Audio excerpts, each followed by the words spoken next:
In this section, we're just going to lay out the basics of how to actually conduct a test of hypothesis about the population mean, and that basically boils down to using your normal z-statistic.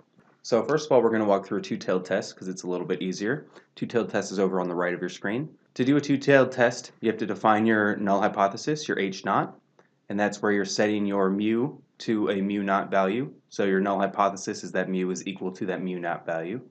And then you need your alternative hypothesis. And with the two-tailed test, that just means that your mu is not equal to that mu naught value. So it can either be much larger or much smaller than that mu naught value.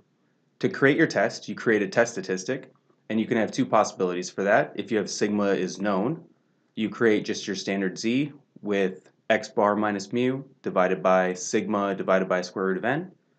And if sigma is unknown, you create your z just by substituting in s for sigma and get x bar minus mu divided by the quantity of s divided by the square root of n.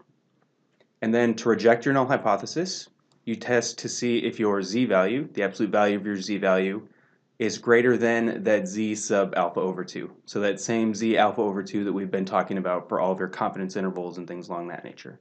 And you choose your z sub alpha over 2 by making it so the probability that the absolute value of z is greater than z sub alpha over 2, where that's equal to that alpha over 2 probability. For the one-tailed test, we have two different options. We'll do the left side first, where you can set your null hypothesis, h naught, where mu is equal to mu naught, and then your alternative hypothesis is where mu is less than that mu naught value. So we're only looking to see if it's extreme on the small side.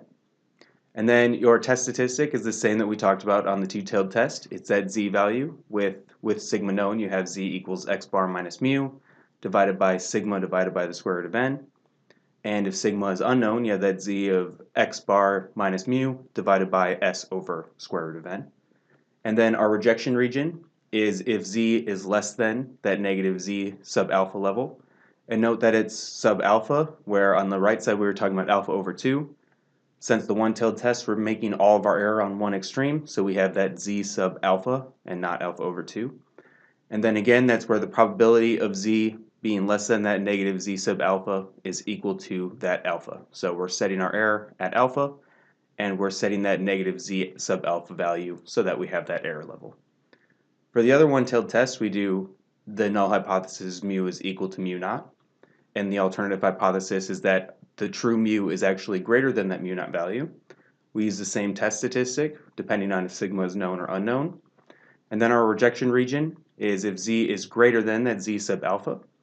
And that z sub alpha is again set by where the probability of z is greater than z sub alpha is equal to our error, that alpha level. So again, we're setting that error based off of how much error we're allowing to have in our test, and that's where we're setting our rejection region.